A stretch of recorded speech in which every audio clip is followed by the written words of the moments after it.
It's my feel-good breakfast show. In this week's edition of Into the Wild, we focus on an amazing rhino conservation initiative rooted in the heart of the Kruger National Park. Take a look.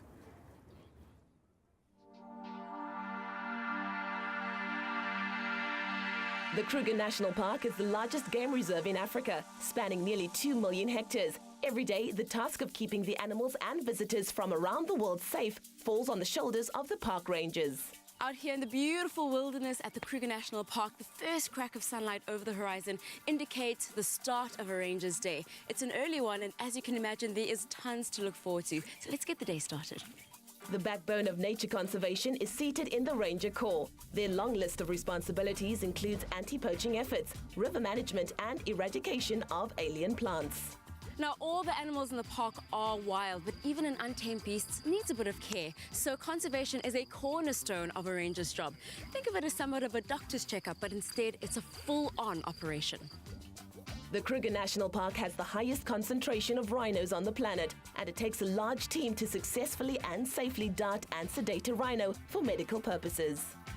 Noah, you are the coordinator on the ground looking after these animals. What kind of conditions are you usually looking for, and what does this procedure entail? I look at the health of the animal. I look at if it has been sedated by the drugs first. Then if it's maybe at the state where it's going to fall, I check if it's going to fall in a safer area. And is it safe for people to work around? Like if there are other animals roaming around, I have to ensure that I communicate with the pilot to ensure that it's safe first before we go to the animal. As soon as the animal is safely down, we check if it's breathing normally. If maybe the animal is not in the good state, then he would maybe land the chop and come first to attend the animal, unless if maybe there's another vet on the ground who can administer the antidotes and stuff. Although these joint animal task teams aim to move swiftly, there's still a lot of strong emphasis on education and research, so students are invited to observe and participate. You know, it is so nice to see young people pursuing careers on the wilder side of life. So what brings you guys here to South African National Parks? I am part of the veterinary technologist at TUT, and I'm a fourth-year student. So we are doing our intern right now, and we are doing our practicals. So coming out here is something very, it's good for us, and it's incredible. It's such an incredible opportunity. You mostly work in the lab, but what's it like really interacting with the living species? Normally we work in the lab. We are responsible for diagnosing samples, but to go out to the field and collect blood, feces, hair samples, it's an overwhelming experience, and I am enjoying each and every part. Now, for other people who think they'd love to do this, what kind of things should they consider in their education for their career? First of all, you have to have the passion. Because trust me, when we get to the lab and you've got feces to do some, test on, it's not really fun for some people. And if you've got allergies, we've discovered, touching animals is something else. But then you can stay in the lab, so you can have a bit of both worlds. And then you really have to work hard for it. Like your marks have to be good. We know that.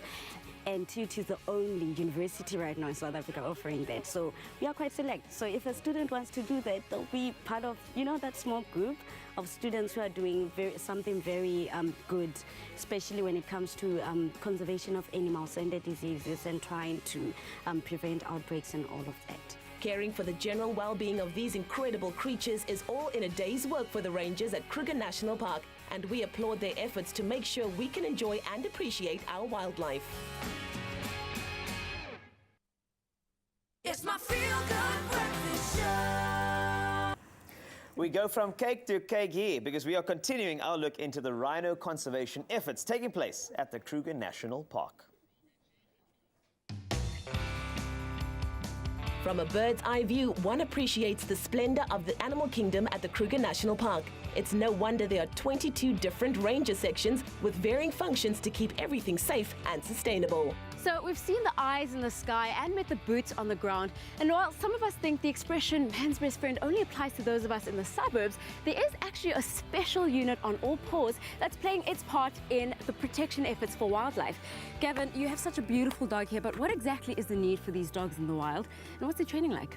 Well, the importance is the dogs for tracking of poachers, tracking of for wildlife crimes, and long-distance tracking. If they have to track people, it's spoor that's older than 4, 6, 10 hours. The training starts when they're about 4 to 6 months old for a period of 6 months about, until they're ready for work at the age of 12 to 14 months. There's a very special look to this dog. What kind of breed is he? It's a Doberman Bloodhound cross.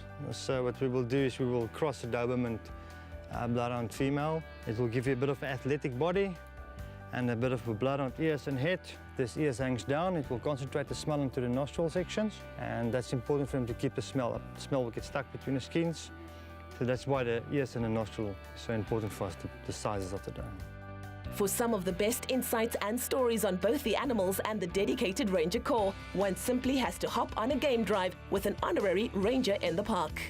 One thing I've learned from this glorious experience is that the animals really are the kings of this kingdom, but it must be such an honor for you to be the custodian of this natural beauty. Why did you decide to become a ranger, and how long have you been doing it for now? I started when I was very young. As a kid, my dad brought us to the park, and it was quite nice. And later on I was getting more and more interested in it, and then I went to go and studied it. And then I came down to the Lowveld, and I was a honorary ranger for 28 years. And then, 2001, I started walking with a guy, and he was my mentor, and he learned me a lot.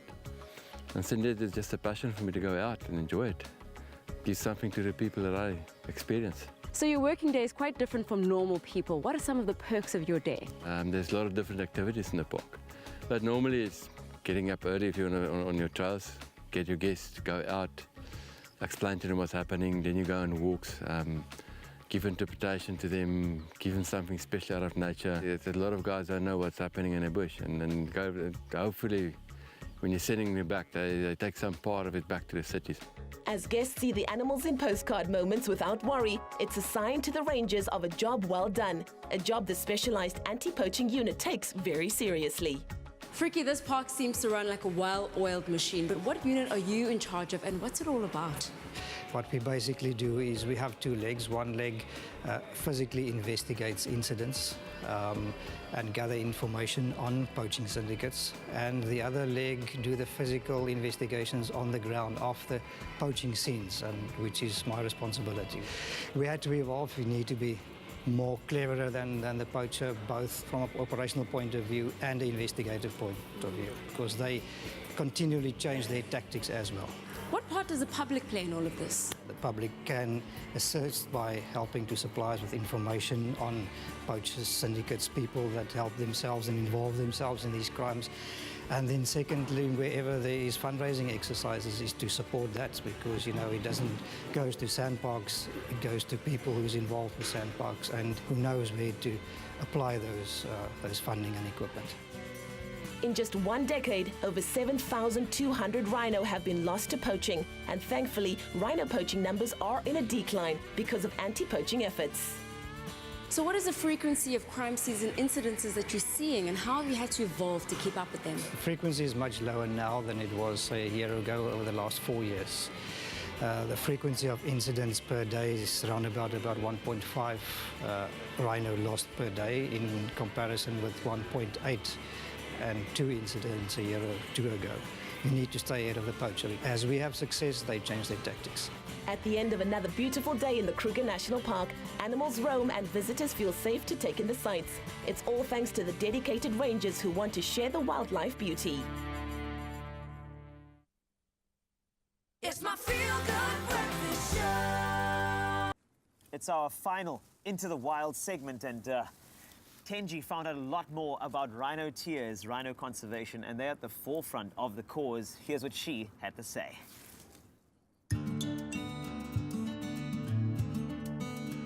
The rangers at the Kruger National Park work night and day on the ground and in the air to ensure the animals are safe and cared for, and they play a critical role in educating the public on the importance of supporting wildlife conservation. So, Niels, what role do you play here at Kruger National Park, and what are some of the hurdles that you experience? I'm a section ranger here in Kruger National Park here at Crocodile Bridge. It's a huge area to cover, so we cover it by foot. We've got people camping in the bush, even sometimes by air. Most of our days start early morning. We get all the reports about, the various areas, information from the rangers camping, telling us that there's spoor or they picked up something. So yeah, it's a huge effort, a team effort by everybody. And what exactly does 90,000 hectares look like, and what kind of resources do you need to keep your eye on this area? A hectare is about the size of a football field. 90,000 football fields, that's a big area. And to sort of cover these areas, we would use various methods, from aeroplanes, and then of course we've got our helicopter fleet that's very efficient. Obviously on the ground we need vehicles. We've got specialized vehicles like this one that we're sitting on at the moment. We've also got a specialized reaction vehicle down in the IPZ here, like a Land Cruiser that's fitted with special equipment if there's a quick reaction needed. So you're dealing with people, you're dealing with dogs, cars and helicopters. It's not a cheap operation. How important is public support in the work that you do? It is seriously important that we have public support in all sectors, to carry on and do what we're doing and to fulfill our conservation mandate and to run this anti-poaching war that we've gone on. Anti-poaching efforts are showing great results with poaching numbers in decline. Thanks to great corporate partnerships, funds are raised to help continue this amazing work. John, it's only my first time in the Kruger, and already from this experience, I can really feel how much of an impact it makes for the rangers to have so much support. How did this partnership come about, and what does it entail? Started a couple of years ago with a guy by the name of John Turner, who's the chairman of the South African Honorary Rangers Conservation Services, and we formulated a brand called Rhino Tears. It's a wine where every bottle you purchase makes a difference. 15 Rand goes towards saving the rhinos, and every wine is a wine for an everyday sort of person, so the more you drink, the more you contribute. This is such an innovative way for business to make a difference. How would you inspire other movers and shakers to get involved and act on this cause? Support Rhino Tears where you can. Alternatively, South African Parks Honorary Rangers really are an incredible organisation in themselves, made up of volunteers only. Every single rand that you spend goes towards the right place, and your money will make a difference. The Kruger is 2 million hectares. It is a massive place. It's a place where the wildlife really does run free. Coming here, seeing rhinos in the morning, seeing them through to the afternoon, it's an experience where you can take home with you, and all those little experiences together make this place truly unique. You actually want to look after this place more than any other place in the world. With the highest concentration of rhinos in Africa, dedicated rhino orphan care, and a hard-working anti-poaching unit with dedicated rangers, your support means the Kruger National Park remains safe and champions conservation of our magnificent wildlife.